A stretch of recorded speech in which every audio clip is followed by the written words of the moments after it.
गुरुग्राम में आज मुख्यमंत्री नायब सिंह सैनी ने छठवें प्री बजट की बैठक ली। बैठक में उद्योगपति और रियल एस्टेट के क्षेत्र से जुड़े लोगों के साथ बैठक में सुझाव लिए। मुख्यमंत्री नायब सिंह सैनी ने कहा कि बैठक में जिस तरह से तमाम उद्योगपतियों ने अपने अपने सुझाव दिए हैं, उन्हें बजट में शामिल किया जाएगा। वहीं उन्होंने कहा कि 2025 में नई उद्योग नीति को भी लागू किया जाएगा। इसके अलावा प्रदेश में 10 नए आईएमटी स्थापित किए जाएंगे। गुरुग्राम में जिस तरह से विकास को गति मिली है और तमाम उद्योग यहां स्थापित है, उसे विदेशी निवेश भी लगातार बढ़ रहा है और यही कारण है कि गुरुग्राम अब ग्रेटर गुरुग्राम की तरफ अग्रसर हो रहा है। वहीं मुख्यमंत्री नायब सिंह ने कहा कि इससे न केवल विकास के कार्यों में गति आई है, बल्कि हरियाणा को नई प्रगति मिलेगी। मुख्यमंत्री नायब सिंह सैनी ने कहा कि हरियाणा सरकार की तरफ से एक कोशिश रहती है कि तमाम अलग अलग क्षेत्र के लोगों से विचार विमर्श कर बजट को तैयार किया जाए, जिससे ऐसा बजट पेश किया जाए जो केवल बेहतरी के लिए हो। उसके अलावा प्रधानमंत्री नरेंद्र मोदी ने 2025 के शुरू होते ही 38,500 करोड़ की सब्सिडी किसानों के लिए दी है। इसके अलावा हरियाणा सरकार की तरफ से भी लगभग 1,000 करोड़ रुपए की राशि किसानों के खाते में सीधी भेजी गई है, जिससे साफ होता है कि केंद्र और हरियाणा की सरकार किसान हितैषी है। प्रधानमंत्री नरेंद्र मोदी का मुख्य उद्देश्य यही रहा है कि किसानों की आय को दोगुना किया जाए और इसी कड़ी में एक कदम लगातार उठाए जा रहे हैं। देखिए, आज प्री बजट को लेकर के हमारे सभी गुरुग्राम के प्रमुख इंडस्ट्रियलिस्ट उनके और डिक्की और उसके साथ रियल एस्टेट के साथ साथ और जो गणमान्य लोग जो इंडस्ट्रीज के अंदर काम कर रहे हैं, ऐसे सब लोगों के जो उनकी यूनियंस थी, उन सब से हमने बात की, उनके सुझाव आए हैं। अच्छे सुझाव उन्होंने दिए हैं, क्योंकि ये छठा प्री बजट कंसल्टेशंस ये अलग अलग क्षेत्र के अंदर हमारा रहता है और इसके अंदर हमने आज ये इंडस्ट्रियल्स और रियल एस्टेट्स के लोगों से आज बात किया है कि उनके क्या क्या सुझाव इसके अंदर हो सकते हैं।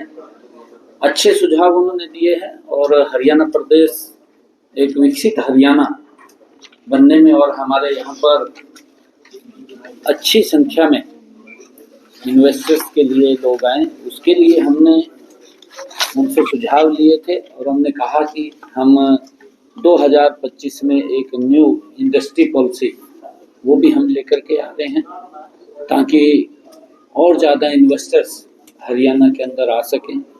और हमने अपने संकल्प पत्र में भी कहा है कि हम 10 जिलों के अंदर आईएमटी हम बनाने वाले हैं, उसको लेकर के भी बजट के अंदर हमने सुझाव लिए हैं और लोगों के सुझाव जो हमारे पास आए हैं उनको हम इस बजट के अंदर शामिल करते हुए, ताकि प्रदेश को उसका लाभ मिले और लोगों का जो सुझाव आए हैं उनको भी उसका लाभ मिले, उसको हम करने वाले हैं। सर, प्रधानमंत्री नरेंद्र मोदी ने देश के किसानों को तोहफा दिया है, हरियाणा के किसानों को। हाँ, कल 9 वर्ष के ऊपर देश के यशस्वी प्रधानमंत्री नरेंद्र मोदी जी ने, क्योंकि आज तक इस प्रकार की, क्योंकि मैं ये मानता हूँ एक्चुअल में कांग्रेस पार्टी ने किसानों के साथ धोखा किया है, कांग्रेस पार्टी ने किसानों का शोषण किया है और हम ये मानते हैं कि कांग्रेस के समय के अंदर हमारे जो उर्वरक हैं उनके दाम बढ़ गए थे, चाहे डीएपी है, यूरिया है, परंतु उसके दाम कम नहीं हुए, वो उसका वजन किसान के ऊपर पड़ा है। आदरणीय मोदी जी ने कल भी बैठक करके जो डीएपी और यूरिया के दाम बढ़े थे पिछले दिनों, पीछे भी सब्सिडी दी थी और कल भी 38,500 करोड़ रुपए की सब्सिडी का ऐलान किया है। हम स्वागत करते हैं, इसका हमारे किसानों को बड़ा लाभ वो मिलेगा, उनके ऊपर कोई दबाव नहीं पड़ेगा, उसके खर्चे कम होंगे, उसकी इनकम बढ़ेगी, उसकी पैदावार ज्यादा होगी।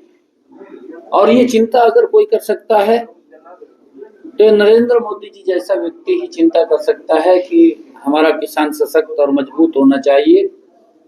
आदरणीय प्रधानमंत्री जी ने इस बात को लेकर के भी कहा था कि हमने 4 स्तंभ के ऊपर काम करना है देश के अंदर।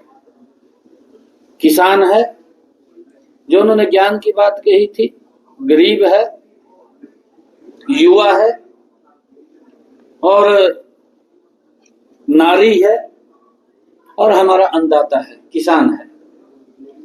अगर इनके हित के लिए, इनकी मजबूती के लिए हम काम करेंगे तो भारत ये विकसित राष्ट्र बनेगा, ये सशक्त भारत बनेगा। उसको लेकर के मैं आदरणीय प्रधानमंत्री जी का धन्यवाद करना चाहूंगा कि उन्होंने आने वाले समय के लिए जो 38,500 करोड़ रुपए की इस उर्वरक पदार्थों के ऊपर जो हमारा यूरिया और डीएपी है उसके ऊपर सब्सिडी दी है, उसके लिए हम धन्यवाद करते हैं और हमारे किसानों को इसका देश के अंदर बड़ा लाभ मिलेगा। किसान एकता डल्लेवाल लगातार अनशन में बैठे हुए हैं। सुप्रीम कोर्ट कह चुका है कि अनशन तुड़वाना है और कल पंजाब पुलिस भी पहुंची, लेकिन उसके बावजूद अनशन नहीं टूटा। क्या कहना चाहेंगे? माननीय सुप्रीम कोर्ट ने एक कमेटी का गठन किया हुआ है और कमेटी भी वो संपर्क में है और पंजाब सरकार को कहा है कि आप उसको देखिए, उनसे बातचीत कीजिए। और हम ये मानते हैं कि हमने हरियाणा के अंदर किसान की 100% फसल एमएसपी पर खरीदने का निर्णय किया है। अन्य चाहे पंजाब के हैं, किसानों को वहां दिक्कत आ रही है, वहां की सरकार जरूर उनसे बात करे, उनको इस बात का आश्वासन दे कि वहां के किसान की फसल को एमएसपी पर खरीदेंगे। सर, हरियाणा सरकार ने भी नए साल पर किसानों को बोनस राशि दी है, कैसे देखते हैं सर? नए साल से किसानों की शुरुआत की हरियाणा सरकार ने। देखिए, क्योंकि धान की फसल के कारण जिस प्रकार से बरसात कम हुई थी और हमारे किसान का खर्चा ज्यादा हो गया था, खर्चे को कम करने के लिए प्रति एकड़ 2,000 रुपए वो बोनस के रूप में किसान के खाते के अंदर पहुंचाया है। लगभग 1,000 करोड़ के करीब में ये किसान के खाते के अंदर गया है, क्योंकि हमारी सरकार किसान हित के लिए, किसान की मजबूती के लिए निरंतर काम कर रही है और आगे भी करती रहेगी। ये क्योंकि कहीं पर भी अगर कोई दिक्कत परेशानी आती है, जैसे अभी बेमौसमी ये बरसात हुई है और बरसात के अंदर ओलावृष्टि हुई है, ओलावृष्टि के कारण कुछ हमारी फसलों को नुकसान हुआ है। हमने पोर्टल को उसको खोला है ताकि लोग जो उनका खराबा हुआ है, क्षतिपूर्ति पोर्टल को हमने खोला है, उसके ऊपर रजिस्ट्रेशन कर सकें और उसको खराबे का मुआवजा पिछले दिनों भी सरकार ने लगातार पिछले 10 वर्षों के अंदर अगर हम बात करें 13,500 करोड़ रुपया किसान के खाते के अंदर हमने उनके खराबे का पहुंचाया है। और आगे भी अगर इस प्रकार की कोई प्राकृतिक आपदा आती है उसके लिए सरकार तत्परता से काम। ग्रेटर हाँ देखिए, हमारा गुरुग्राम गति से आगे बढ़ रहा है और इसके अंदर इंफ्रास्ट्रक्चर को लेकर के जो भी यहाँ पर सुविधाओं की बात है उसको सरकार तत्परता से कर रही है। मेट्रो का भी मैंने पिछले दिनों यहाँ पर बैठक लिया था कि यहाँ इंटरनल जो मेट्रो उसकी हमने पूरी तैयारी कर ली है। लगभग 1 मई को हम यहाँ उसका भूमि पूजन वो करेंगे ताकि यहाँ के लोगों को जो ट्रैफिक का जाम है उससे सुविधा मिल सके। और एक हमारे यहाँ पर पिछले दिनों जो 700 बेडेड सिविल हॉस्पिटल बनाने का बात थी उसकी तरफ भी हम गति से बढ़ रहे हैं, क्योंकि गुरुग्राम मेडिकल हब है और यहाँ पर लोग काफी संख्या के अंदर उनको स्वास्थ्य सुविधाएं यहाँ पर मिले और अच्छी सुविधाएं मिले, उसको लेकर के हम तत्परता से काम कर रहे हैं। जल्दी ही यहाँ पर वो 700 बेडेड हॉस्पिटल भी बनेगा। चुनाव की सरगर्मियां तेज है पूरे हरियाणा में, हमारी पूर्ण तैयारी है और वार्डबंदी कुछ हो गई है, कुछ रह गई है, जल्दी ही पूर्ण हो जाएगी और करके जल्दी ही जो भी चुनाव आयोग डेट देगा उस डेट को हम चुनाव कराने के लिए तैयार हैं।